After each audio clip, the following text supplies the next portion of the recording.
Should I plug the Christmas tree in? Make it all intimate. Make it all festive. Yeah. All right. Let's. There was about 10 seconds I thought that he was using a Zoom background. I was like, what Zoom background is that? Yeah.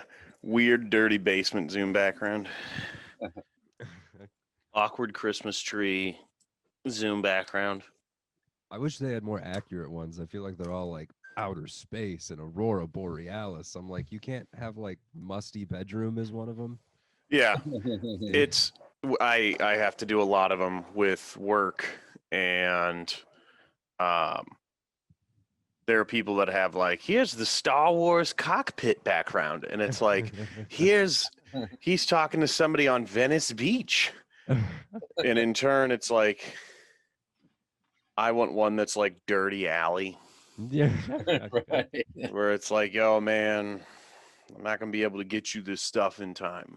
Like, watch out, Matt. There's a guy shooting up behind you. You're like, oh, don't worry. It's just my Zoom background. No, that's Kevin. Yeah.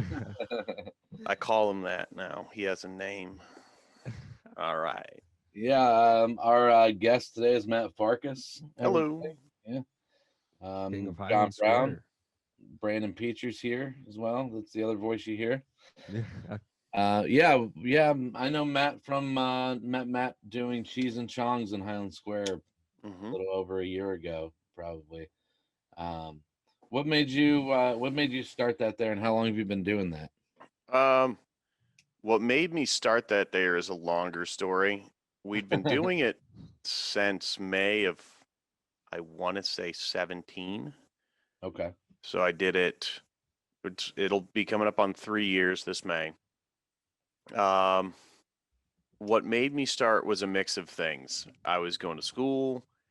I didn't have a lot of time to get out. It's close to where I live. It's in an area around where there's like, I'm from Akron, so telling people to go to Cleveland to see me at a bar isn't right as good. People make comedy look like you say, hey, come see me, and then you're at like a packed club. It's like, no, it's a lot more small, dirty bars. Yeah. And you're trying to convince people from the street to come, or like you trick your friend and say you're going to go to Burger King. And then you're like, the one in Cleveland way later after this comedy show we're going to do. And then you realize the doors are locked and you can't get out. But the bar is not only in Highland Square, which is this cool, kitschy area to the west of downtown Akron. I used to go to the bar attached to it, which is now what it's technically under, the Matinee is the overarching name.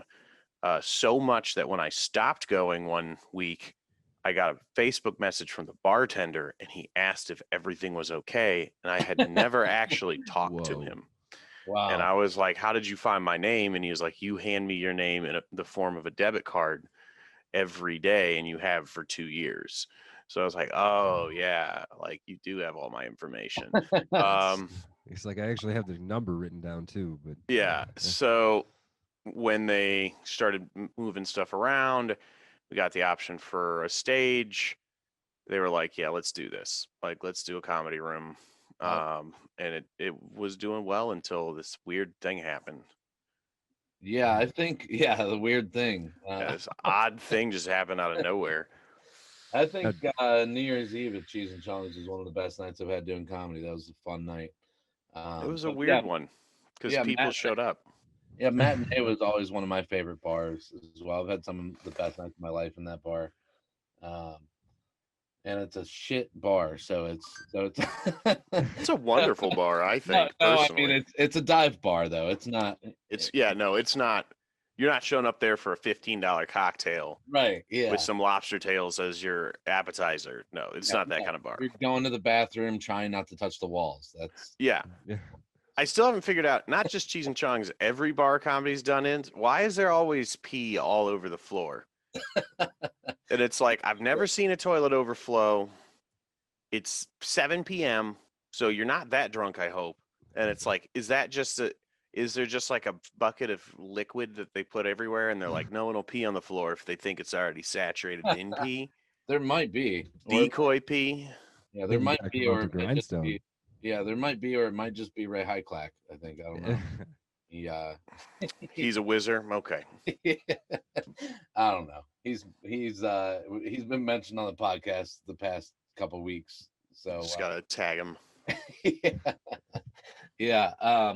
So when did you start doing comedy? I started doing comedy when I was 19. Oh wow. Okay. So I started doing comedy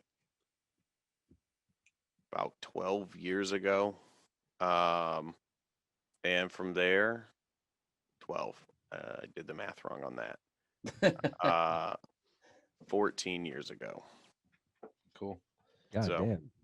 Yeah, I mean, I remember my couple of my buddies that came into Cheese and Chongs a couple times. I was like, you have to go to see the host. I'm like, he just riffs and it's fucking hilarious. Like, I mean, you can tell you just talking is you just like kind of right on stage. I think that's yeah, I wish my like Google Home was secretly recording me sometimes because I'll say stuff out loud and be like, "Shit, that was really funny. What did I say?"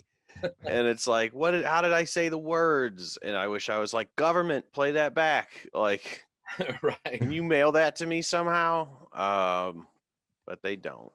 Some guy at the NSA is telling other people your jokes or something now. That would be, yeah. There's like one of my quotes on a meme that takes off, and it's just like, they really were listening. yeah, it Hey, has my last name in it for some reason. that's better than doing a joke that was already a meme. Huh? Yeah. Yeah, it is crazy. You were talking about like not being able to get friends to come out to shows and shit, and that's something that, like, when comedians are first starting out, it's not hard, and then No. after a while, it's like I grew up in Cuyahoga Falls. I live 2 minutes from the Funny Stop.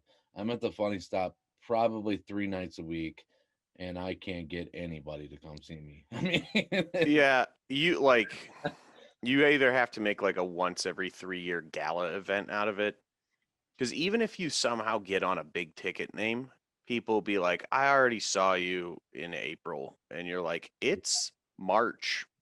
Like, yeah, it is the next one.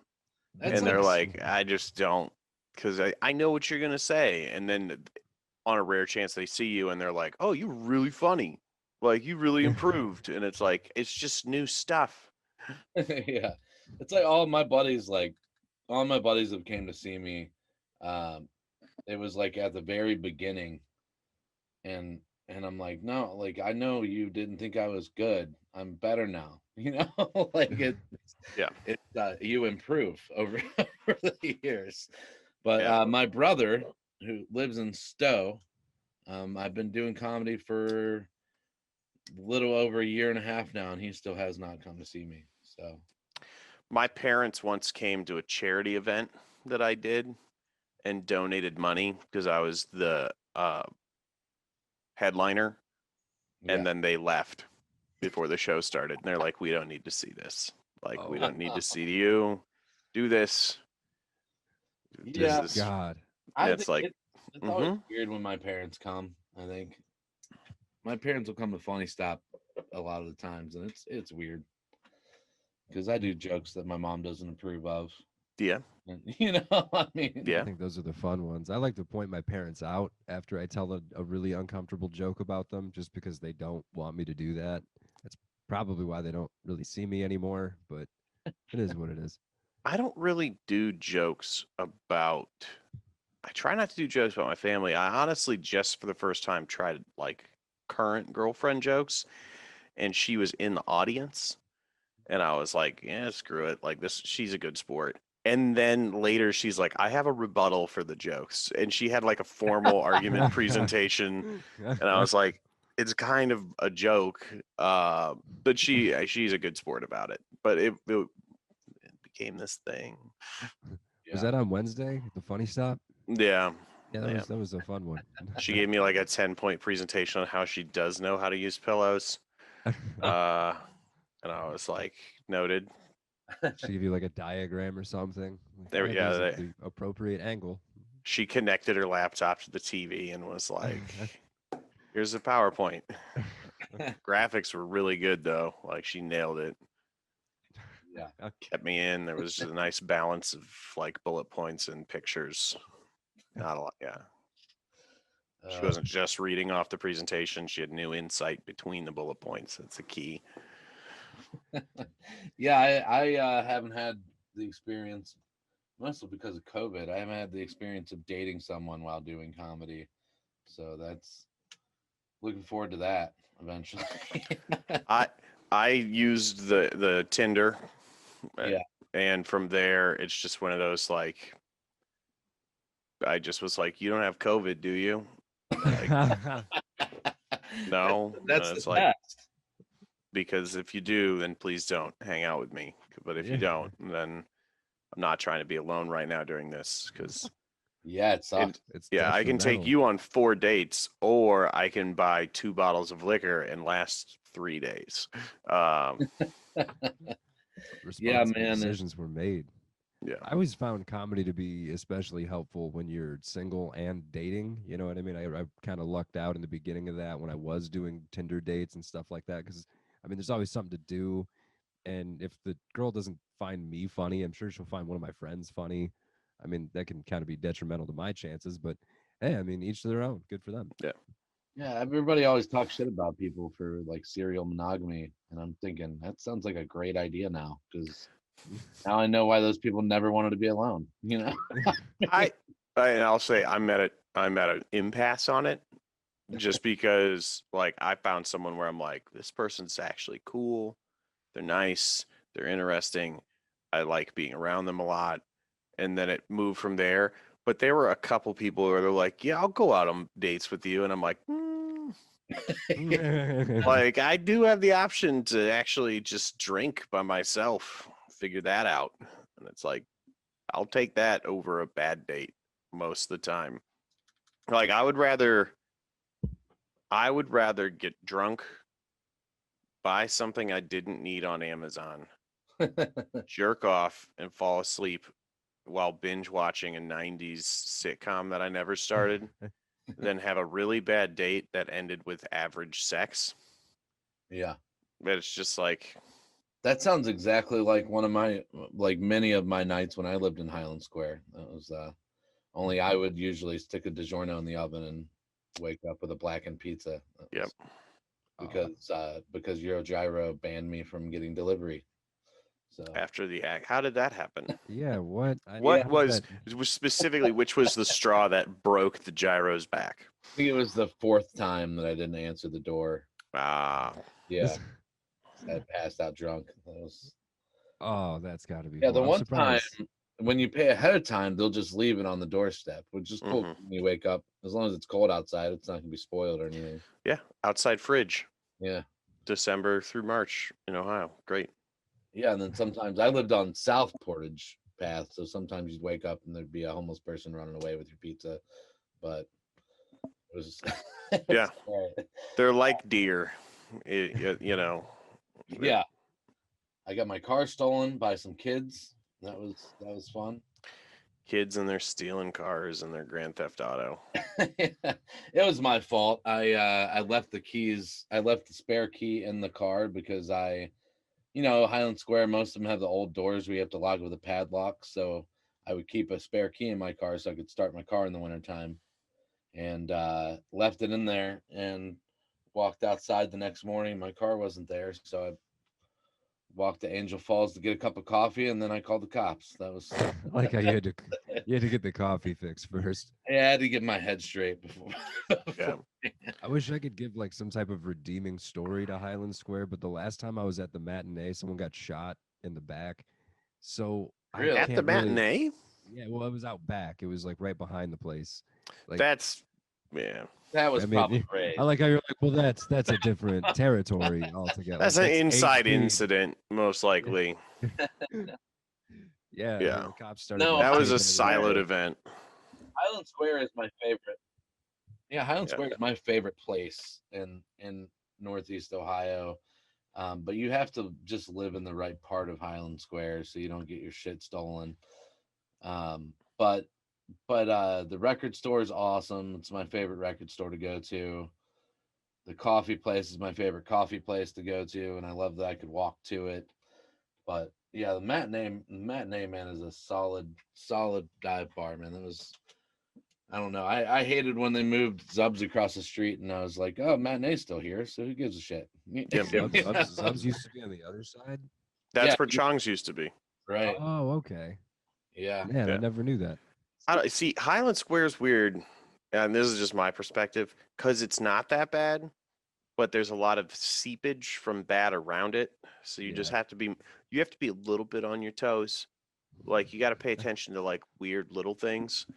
But from there, it's one of those things that's kind of like weird, where I don't know how better to put it. Like South Akron, like if you're in Firestone Park, there's a really nice place in Firestone Park. You know, they have some excellent spots, but also you can get your car stolen twice by the same set of heroin addicts.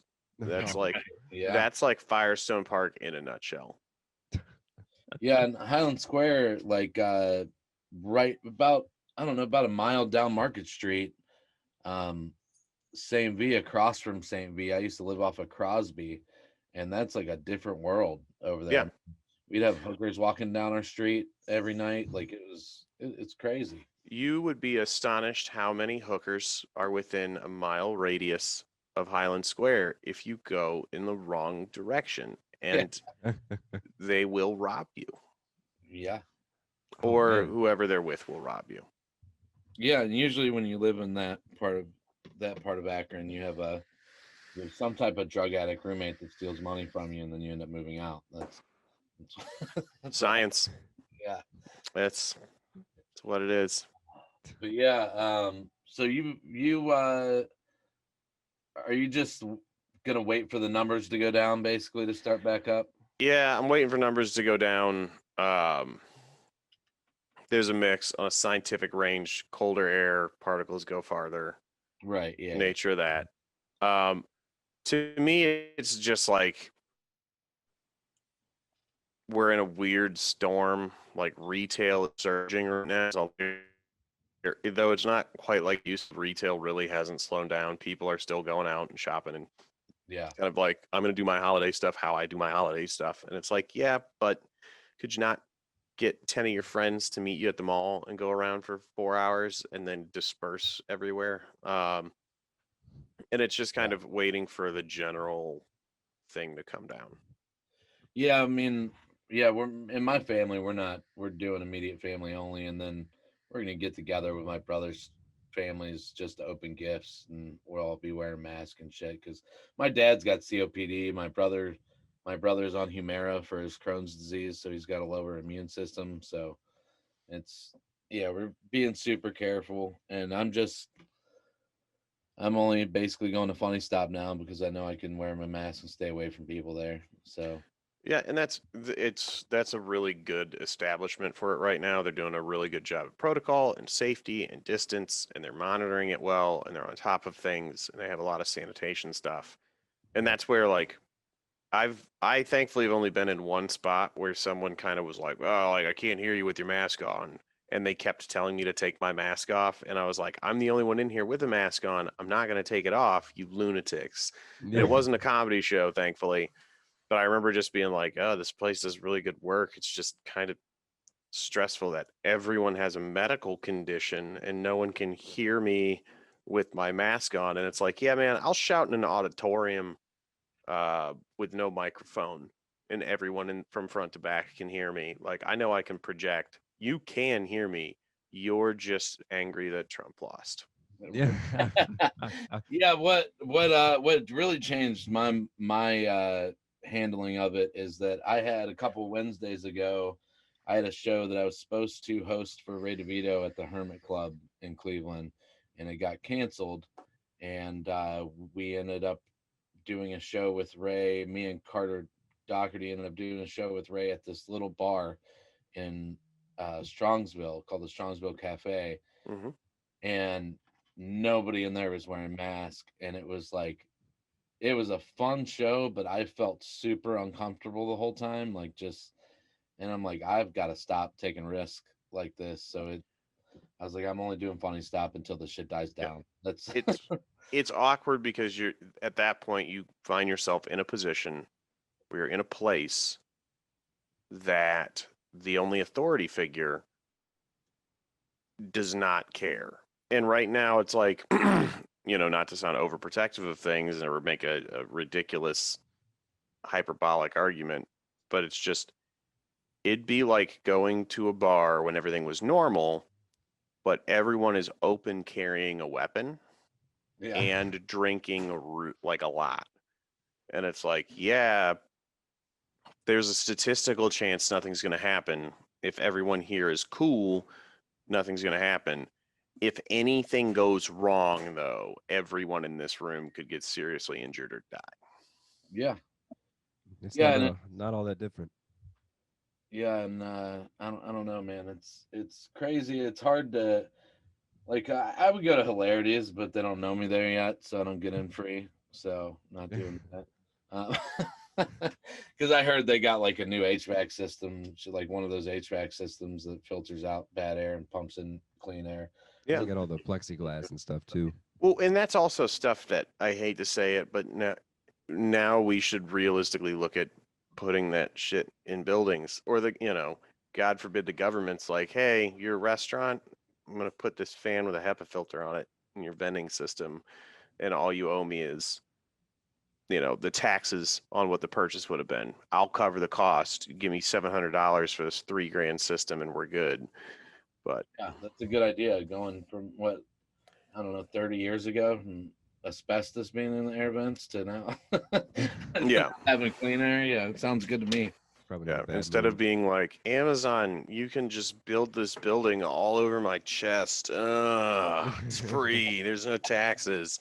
You could be like, I made 1,000 small businesses give me a few $100s, and then gave another small business that makes vents a bunch of money to make vents so that people can eat a sandwich inside. And Yeah. not affect their loved ones. Right. Yeah. Yeah, pretty crazy, man. Yeah, we're gonna get into the news here a bit. I think Matt is probably the only person we've had on the podcast that knows more about politics than me and Brandon. Ray Roberts seemed pretty up there too. Yeah, though. Ray Ray's Roberts good. pretty good. Yeah. Me and Ray get good conversations. This is from CNBC. This is about the Trump-led lawsuit in Texas that the Supreme Court just decided on. Tonight, the Supreme Court formally rejected that Trump-backed GOP lawsuit brought by the Texas Attorney General. The purpose of that lawsuit was to overturn the election results in 4 key battleground states won by President-elect Biden. The court refused to hear the case, writing, Texas has not demonstrated a judicially cognizable interest in the manner in which another state conducts its elections, unquote. In people speak, Texas lacks standing. So it's over at the polls, and now it's over in the courts for President Trump. I don't think it's over. I think he's going to keep suing until the next election. I don't know. It's not over until they inaugurate Biden. That's how I look at it. Is it getting to be a thinner, like you're going to have to start doing more radical stuff, right? As the timer gets down, it'd be like if you're on a basketball team and you're down by 10 and there's not enough time for you to make that up, but you're really pushing, but you keep fucking your shots up. And then it's like you start running into things where it's like there's bound to be a Zamboni back here that we can run over the other team with, and they have to forfeit. Right. And it's like, yeah, it's not basketball. I mean, and it's and the lawyers and shit that he has on his staff, they're not even constitutional law experts or anything like they're just lawyers that he. I mean, it's pretty comical in a vacuum sense. Like if it wasn't real, this would be a great cartoon for adults that are interested in bad legal procedure. But it's not in a vacuum. It's in real life. I don't. It's. Do you know what the case was about and the theory of the case? No. Wasn't it more to do with? I think it was Texas was suing because I guess Pennsylvania, the way they had their mail-in vote set up, they tried to claim it was unconstitutional. So what it was is Texas was suing all the battleground states that basically lost for Biden to say that there was fraud. They can't find it, but there was fraud. and that it's unconstitutional to the citizens of Texas that the fraud of Pennsylvania is going to elect Biden. So they basically said, we wanted Trump and he won here, but he lost in those places. And I don't think he did. So we're going to sue to say that he didn't lose in those places because he won here. And it's what they should feel happy that that got thrown out. Because I feel like New York and California, every election could show up and be like, hi, we picked this person and our runoff is the difference in the voting for the states that are battlegrounds that came up to like a 48 to 49% margin. So technically the other guy won and you're affecting us constitutionally. And that's a stronger argument to make. So I feel like that was them trying one last onside kick. That was just poorly done, where if they would have somehow even gotten that to the court, any election nationwide that lost because of the electoral college system would be in trouble.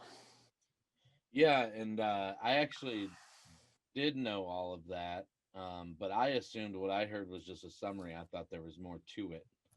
So apparently, Not a whole lot more. It's kind of sad. This really. this is one of those moments where it's like, what happened was ghosts stole the ballots. And it's like, okay. right. And then let me get the rest of the document. And it's like, no, that's it. Yeah. And we have lawyers ready. And It it's kinda like, makes you, oh, it makes you feel a little uncomfortable knowing how easily states can go after votes. I mean, I always thought a vote was a right. Nobody could touch your vote. That was a guaranteed thing unless you're a felon. But I guess you now have states yeah. that if they disagree with you, will try to change things up or try to do what they can to Well, overturn they'll things. try, but none of them Yeah. have been successful. Yeah. I mean, It's I mean, been I good would, that we're proving that it's unsuccessful to yeah, try. the governor of Georgia basically said a while back, he was like, no, we can't do this. We can't overturn votes. He's like, we should have fixed it before the election. Like that, basically. He's like, He you can do also voter suppression before the election. You just can't do it after the votes have already been cast. he also even said there was no fraud. He was like, there's no fraud. Everything worked properly. People were talking about, and I even had a conversation with one of my coworkers, and we were talking about how they do a recount. And it's like, well, you have an electrical count, and then you have a physical count. So you have a physical count of serialized ballots, and then an electrical count. So you count the ballots manually, and if the paper count matches the electrical count, then you're fine. Right. And they did that, and they're like, cool, everything matches up on a 1-to-1 ratio. We're golden here. And someone's like, yeah, well, what about ballots fed through twice? And it's like, well, it would just be that one serial number and have the value of that. So you can run a ballot through, in theory, 100 times, and it would just say that vote counts once for how it voted. In theory, the last time, but if your paper didn't match, then we'd have issues, but it does. And people are still going, but what if there was something else? And it's like, but what is that thing? Like, yeah, I mean, you don't have a case whenever you're trying to cheat in an election, and Brian Kemp is like, no, that's too far. yeah. I mean, this is the guy who like shut down voting machines during his election to win his election. Like It's just no, that sad. goes democracy. We can't. I think one of the saddest parts of it is seeing how many people to sign on to the belief that there was some type of fraud without any knowledge of what that fraud might be, any example at all, but they'll say it was widespread. It happened everywhere. I do. Except all the states that Trump won. Those ones were Yeah. fine for whatever reason. Those are real. Yeah, that like North Carolina. Those obviously, yeah. No, it's we follow. I don't follow him. I just search him on Facebook manually and look at his stuff. I don't want to support him on paper, but I like going through his crazy batshit things. But this guy that we know, and he's like, wait for the 14th, it's gonna go down, and it's just he's like, this Texas one's the big one, and it's like, and And that's just, I think there's just this weird bubble that people are in, that they just, anything that they don't want to hear, they don't believe in. Yeah. But not to leave the news thing. I remember, have you guys ever read like Beowulf and Gilgamesh and stuff? Long time ago. Beowulf, time ago. yes, not Gilgamesh. Gilgamesh predates Beowulf, and in Gilgamesh there's an arc, and there's some specific measurements, and there's a lot of like really weird stuff that's very Old Testament, New Testament-y, but it predates our knowledge of the Old Testament. And I was talking to a guy who's super religious, and I know the guy, and he was like, I had to read it for a class. I stopped reading it. I dropped the class, and I'm just going to ignore that exists. Basically is what he said. He's like, I'm just going to ignore that. I don't want more explanation on it. I'm not going to look any further and move forward. And it's just kind of like, there are things that you can do that in life with.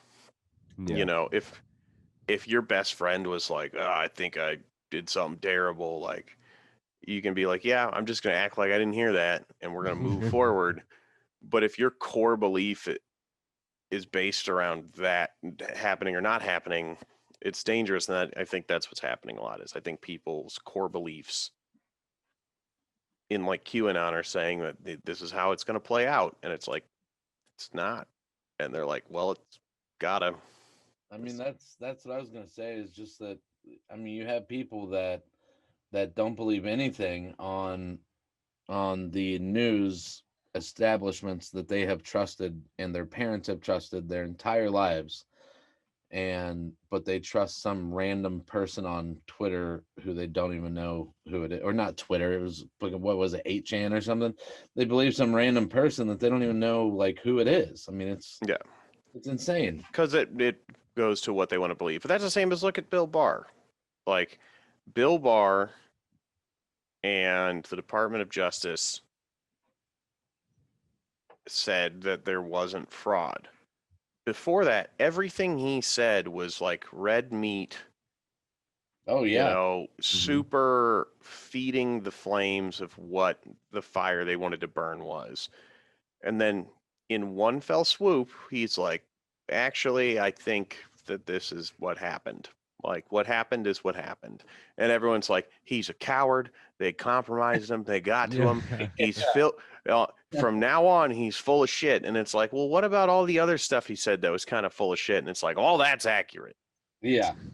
Like, everything I agree with is accurate, but the things that I don't agree with, those actually are lies propagated by the liberal media trying to make you eat more fiber.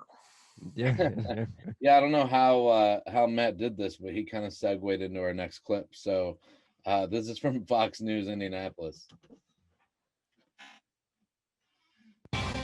President Trump is reportedly considering firing Attorney General William Barr. That's according to the Washington Post. This comes after Barr told the Associated Press there's no indication of widespread voter fraud in the presidential election, undercutting President Trump's unfounded claims the election was rigged. This as the Department of Justice emphasizes it has not concluded any investigations of election fraud, and they will continue to investigate allegations. When asked if the president still has confidence in Barr, White House Press Secretary Kayleigh McEnany said the press would be notified of any personnel changes. I mean, that's a pretty bold response to, is he confident? You'll be notified if we've changed personnel. Right. Jeez, man. Yeah, man, Trump's like, no loyalty. No. I mean, that's what it is, though. Barr has done so much shit for him that will, his career will be, his name will be ruined forever. I mean, and he was a pretty respected guy. Wasn't he the Attorney General for George H.W. Bush? I want to say he was the Attorney General for H.W. The thing is, he was always very strong on executive stuff, and they used to joke about how much stuff he'd cover up. He is a very much like give power to the powerful kind of person. Yeah. In turn, the issue was we used to have a system that internally policed itself through behavior. And it was kind of like the Senate would look at a president doing things that the Senate does kind of want to be done, but, you know, illegally or very poorly. And they would go like, hey, you got to tone that down or stop it or figure out a different way or let us handle that. With this current super polarized political system, what's happening now is it's like, hey, I know you're doing something illegal, and as long as we don't actually get legally in trouble for it, we're just going to let this happen until someone comes to me, and I'm just going to say I didn't hear what you're talking about. And that's the issue, is the kind of constructivist, or what you would call constructivism aspect of government, where, I'd say it's more internationally related, but where there's this set of norms and behaviors that kind of dictate things and how we're familiar with each other. The Democrats and the Republicans used to kind of function more as like coexisting norms with different opinions. And now it's like very different. Yeah. Yeah. I mean, I like people, you hear people all the time say, like, even with the Russia investigation, well, they didn't find anything wrong. Well, I mean, yeah, they did, or Mitt Romney wouldn't have voted to impeach the president. You Yeah. know? I mean, They literally said it's not that we didn't find anything wrong, it's that we don't think we can legally convict him. That's the Senate's job. And the Senate was like, did you hear that? They didn't find anything wrong. And they're like, not what I said. right. Not at all. And then they're like, he said nothing was wrong and that Trump makes an amazing chocolate cake. Fresh, he makes it himself. It's Best his own chocolate cake ever. recipe. And he's a great businessman. And he's like, didn't say any of that either. And they're like, just saying that Trump actually might be the second coming of Christ, coming directly from Mueller and the Russia report. They found his divine presence. Yeah. It's so Burnt weird to me, man. piece Like, of toast. like pre-presidency, I would have never thought people would flock to Donald Trump of all people the way they do. I mean, I could see followings for other businessmen of different facets, but I mean, even his personality and seeing him on The Apprentice and things like that, would have never guessed that he would develop the following that he has. I don't really know entirely what the deal is with that situation, but it's Populism. I He's a- guess, man, Because he's a dick. I don't know. Like, that's why Yeah. people people dig like it. I don't get dickheads. it. Well, Well, it's, and I suffer from this. Like, so was it Schadenfreude, right? What's it called when you take pleasure in someone else's pain? Freudenscheiden? sure. I almost want I to think say it's masochism, Schadenfreude. but it's Maybe. No, the thing for me is like watching someone spin the sweet irony of truth, or the sweet irony of just logic, to someone that's very much against a very logical opinion or a core belief of mine. I'm not flawless. I don't know everything. So sometimes it probably is me being an idiot. But we take a little bit of pleasure in watching the other side lose, especially if it's over something we deem as stupid. The issue is now, on things that were a little bit more logical or a little bit more like, this argument goes either way, because everything's ramped up, the only way to do that is with hyper extreme behavior. And then they revel in the loss, which makes it worse on our end. And that's where I think he has got the crowd that wants to go in and punch people. He has the Yeah. crowd that is like, why don't we just burn this abortion facility to the ground, and then we'll set it out in the courts after we've done it. Where the old way was like, we're just going to yell at each other from the other side of these fences. Now it's like he's got the crowd where it's like, what if we threw a Molotov cocktail over the fence? Yeah. And then that'll show them, because we hate them. And that's kind of that's the same thing with QAnon. You make your adversaries monsters. And I think it's turning monsters into all of us, because it's not hard for me to look at someone and go like, I think we should make a society where women don't have to get an abortion because having a child is not only medically safe, but economically not a detriment to their existence. And they could either do adoption logically or be able to raise a child, without giving up their entire life. Uh, in turn, that's why we have it, if we can't be there right now.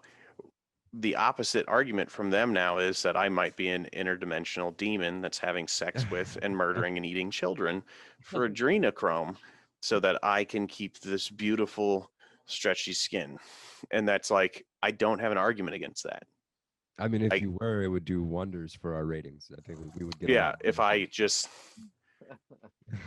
Yeah, man, that shit's crazy. I mean, and it's just nuts. Like, I don't understand how that many people believe it. Well, I didn't understand how that many people believe it.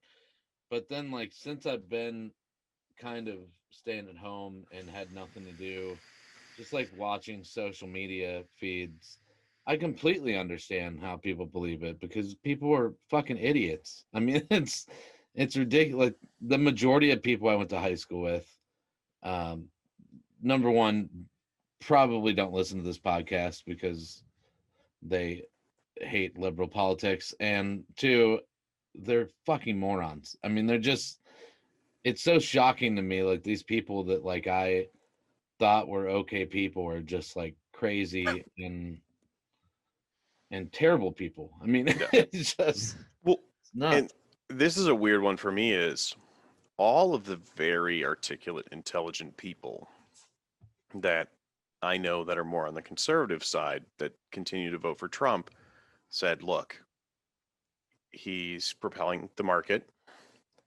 He's lowering taxes. He got rid of a lot of aspects of estate tax. He is doing all these things to keep property values high in areas where they're high. Like, that's why I'm voting for him, is on those things. They don't care about guns. They don't care about abortion. They care about the money aspect. And the other thing about those people are all of them have a lot of money or very close to money. So it's one of those, like, I had a friend that said that he voted directly for Trump, and it's like, you're kind of a liberal-ish person. And it's like, yeah, but when my parents die, beforehand, and this is a literal one, beforehand, they were going to get like $6 million, and now they're going to get like 7 to 10. Yeah. And it's like, yeah. I can at least respect that. I get that. Look, I outlook. kind of, in turn, I'm like, hey, man, Trump's on an execution run right now, killing as many people that he can figure out a way to do so through federal execution. You did that for $3 million on top of 5 you were already going to get. What were you going to do with $5 more million? Because you couldn't have managed with, That's just crazy. The most executions by a president in like 67 years or something like that, I heard. The latest one was a black man that got tried for murder, and it wasn't like concrete proven, and it was an all-white jury that convicted him, and he was executed. I mean, even though, like, well, and there's Barr's justice system, as long as Barr's doing stuff like that, he'll keep a job, or if he's looking the other way on that kind of stuff. And that's kind of the issue. And back to the Barr thing with the news is, Trump's going to get rid of him for not being an obedient, subservient guy and not breaking the law or trying to find the loophole like a dirty mob, accountant to keep him in office. But Barr is kind of going to stand side by side and still do the terrible stuff that he knows he shouldn't do because the president has a legal power to do it. And that's kind of the issue that I would say with Barr is there's a chance Barr gets thrown out and somebody more crazy gets put in the tiny, minuscule amount of time left in this presidency, just because Trump wants to run, roughshod across the judicial, side of things. He just wants to go crazy in the last amount of time he can. Just to what? Running out of voice. So social discourse to piss people off more to make the country more volatile for no reason. Like, it makes sense, but it's bad. I don't know if that's gonna hurt or help his chances if he does decide to run again in 2024. I mean, it's his base is a little more on the extreme side, obviously. So I guess they'll probably take a liking to some of the crazy shit he does in the last, couple months that he's got. But at the He same won't. time, no. And someone brought up a good thing about this is he has a $5 subscription service where it's $5 a month, and he has over 1 million people on it right now. Holy shit! So he's making more than 500 million a month just doing this, and he's just going to keep doing that until he can get a news organization, and he'll go buy OAN or something like that and profiteer off of this, and it'll get worse or better. Yeah, that's one thing I will love in a Biden presidency is I hope one of the first things his press secretary does is take away OAN's press pass. Like that's he should conspiracy people out of the fucking White House press pool. Like you should let them in. Let them in, and then when they come at you with some insane shit, just hammer it. And the advantage of that is you're not excluding anyone, but also it's kind of like if someone was like, "Oh, is there any news about the president having sex with multiple children with this report?" And just be like, "Oh yeah, actually, we found that, this is the person that wrote it. This is why it's debunked. Here's another reason it's debunked. Here's another reason it's debunked. Here's how it got out. Here's how it got spread. Here's who's pushing it. Here's the financial amount of money that they're doing. And here's this. Did you have other questions on it? Because I will drop a statement on it in full with all the details showing how this web of nonsense profits someone." Yeah, Get you following. That's a lot better idea. And from there, it does two things. It throws it back at the conspiracy theorists. It also shows everyone that's not that those people are out there. Yeah. Well, let's get a little something lighter. The funniest thing that Trump wasted money on during his 4 years had its 1-year anniversary this week. 7 Air Force trainees march into history. They are the first enlisted members of the U.S. Space Force. The airmen and women graduated Thursday at Joint Base San Antonio-Lackland and will transfer to Vandenberg Air Force Base in California to start Space Force training. They'll learn to operate radar stations and satellites, including the Global Positioning System and the ones that warn of incoming missiles. Doesn't NASA already do that? It's a mix of NASA and multiple defense agencies, because the defense agencies are actually, there's probably 17 in total defense and intelligence agencies, and there is actually one that is dedicated towards low orbital satellites, which would be what you'd use to look at missile launches. So really all this is a redundancy. The danger of saying that you have a space-based military force, though, is you're not supposed to put arms in space. That's kind of like a rule. And I think it was like 4 years ago or 3 years ago, India shot a satellite down with a hypersonic missile to prove they could. And the whole, everyone, it would be like if like a surrogate for America and a surrogate from Iran were standing next to each other, like, don't do that. Like, don't even say that you can do that. Just, we all know we can do that. Don't do it. Yeah. Like, don't even show that it's possible, because now all of us have to go into panic mode. And that was a like worldwide international thing where it's like, well, now we got to all admit that we can and can't do this. Yeah. So Space Forces.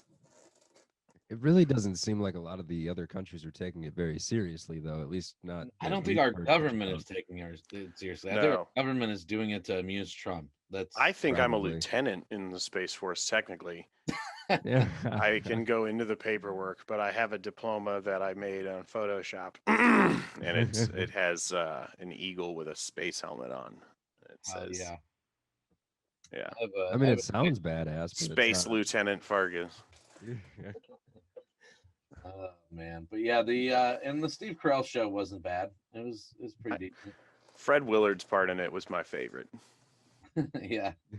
Rest in peace. Yeah. And then we have one more news story real quick. This is just something nothing to do with politics. Has to do with Steve Carell show, The Office, actually.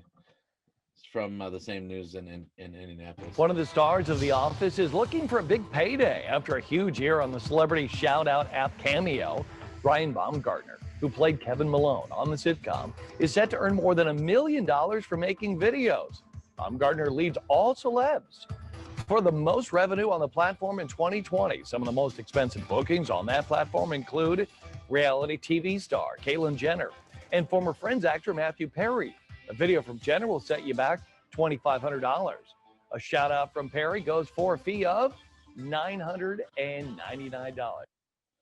I thought it would have been Creed. I don't know. From The Office. Ooh, yeah, Creed's better. So I like Kevin. You had an old creepy Creed video where he was like, "Hey." Yeah. That'd be great. That's what I would want for my birthday. I don't know. I watched some of the Kevin cameo videos on YouTube, and they were great. I mean, character. it's money. Yeah. Like, it's a fun concept of an app, but also like,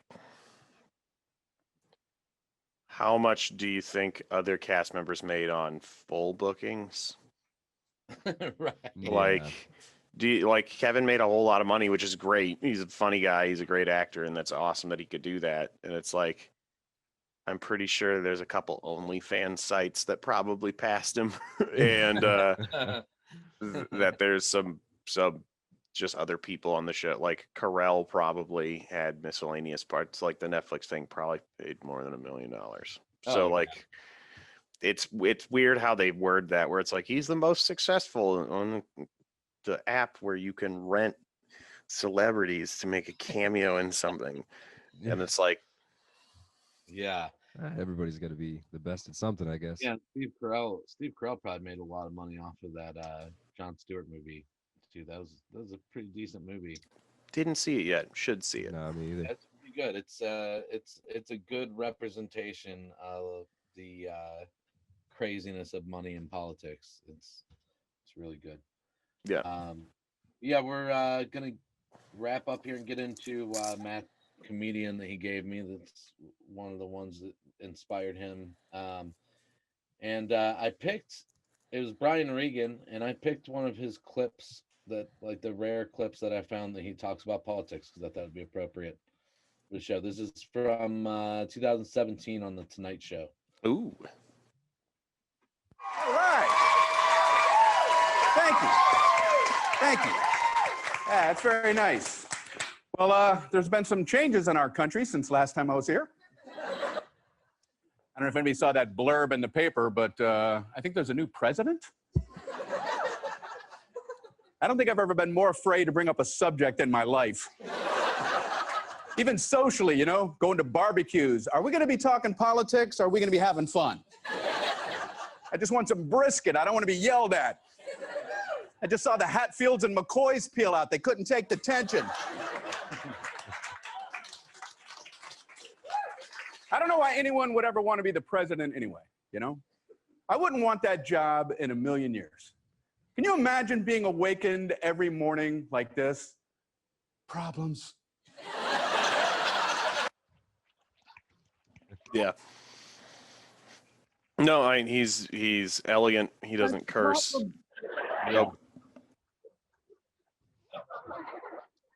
No matter what they decide, there's two sides to everything, you know?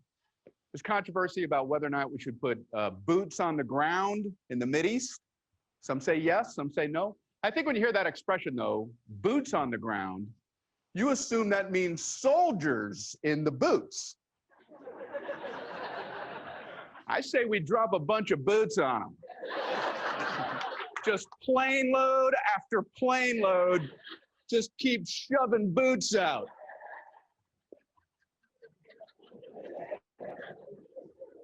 They won't know what hit them. They'll be like, what is with all these boots on the ground?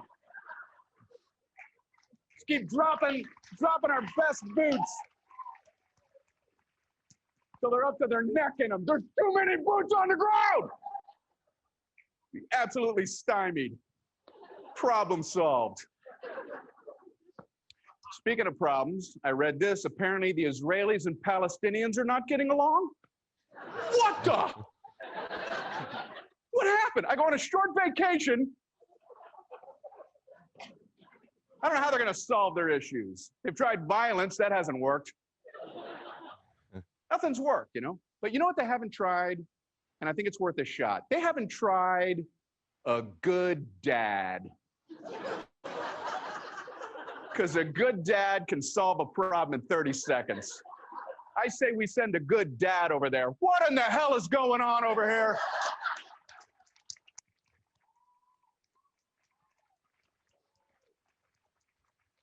Well, he started it. No, he started. I don't care who started it. Knock it off. Why are you fighting anyway? Well, this is mine. No, it's mine. How about if it was neither of yours? Would you like that? How about if I took it away from both of you? You don't like that so much. Figure out how to share it. Give each other a kiss and a hug. Say you love each other. Get a good night's sleep. We're going to have a great day tomorrow. Yeah, I've never heard him do political stuff before. It was rare. Yeah, he's pretty new. Well, now is also pretty neutral. He didn't really take a side. He just addressed some weird middle ground things, which are funny. And that's honestly some of the better political humor, is just addressing the nature of how awkward politics really is. I think it strengthens things a little bit, because when he does bring up politics, I mean, everyone's eyes are fixated on him. You know, everyone's paying attention now. So if you can walk that line and be able to keep things neutral and funny, it's really impressive. The thing that I think is weird and telling about that, though, is he brings up the joke about politics there truly is that you can't talk about politics. Exactly. Is he addresses, like, I can't really talk about this because I just want to eat food. And that's that's the joke for him, is that he just wants to eat the food. But and then, you know, with the boots on the ground, it's a comical image. The good dad, it's a good comical image, because he doesn't take sides with either of them. He just goes like, "Hey, cut it out."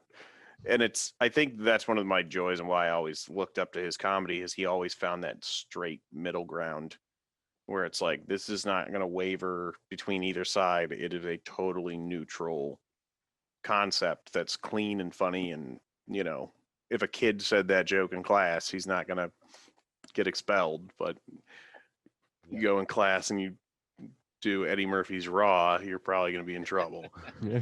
Yeah, I mean, and I have, like, and Brian Regan is probably the only, like, completely clean comic that I know that I think is hilarious. He's really good. But I have a buddy that I work with. His son is like 11 now, I think, and he loves stand-up comedy. And Brian Regan was like his guy, because it was the one he could watch for like full specials of and whatnot. And I mean, that's important, I think, because I mean, when I was a kid, my dad didn't give a shit. I watched whatever it was, Evening at the Improv or whatever it was back then, with him whenever I was like 5 years old. But you know, I mean, now I think kids are a little bit more sheltered, and it's good for them to have somebody that they can listen to, like Brian Regan. Yeah. But yeah, he's just his facial expressions really is what's amazing, which sucks listening to the audio, but his facial expressions is what really sells it for him most of the time, I think. Yeah. He's a very physical comedian without actually having to be physical. It's all his expressions and how his eyes puff, and he's great. Yeah. He's excellent. All right. Well, do you want to give out your socials, Matt? Or I'm on Facebook and Instagram and Twitch as Farking Comedy. From there, hopefully we have a show in Highland Square up and running. Keep an eye out for at Late Night Laughs at the Matinee. We will be returning shortly after, I will call it, technical difficulty. Cool. Well, yeah. Hopefully, hopefully we get the numbers down soon, and we can bring stuff like that back. So. Yep. And I do have a YouTube with Farking Comedy, and it might be Farking Funny. I have to double check it. Okay. Yeah, you can just send me that stuff, and I'll put it in the show notes. I've got some fun cartoons on there that are fun. That's really all I got. Hell yeah. Brandon, do you want to promote anything? Come out to Grindstone this Friday. I'll be hosting a show at good old Grindstone Tap House as usual. Pretty much all I got going on. I'll be at the Funny Stop tonight, but I mean this isn't coming out until after that, so yeah. Yeah. Good luck. Yeah, It was thank you. Farking Right is the one, and I have some stand up on there and some cartoons. Cool. All right. Yep. Yeah, and I'm John Brown at John Brown Comedy. I will be in the Funny Stop co-feature contest quarter or semifinals December 22nd. So come up for that. I know you won't, but I'm gonna promote it anyways. All right, everybody have a good day. We'll see you next week. Hey, you two have a great one, and talk to you later. Bye. Peace out, brother. Later, man.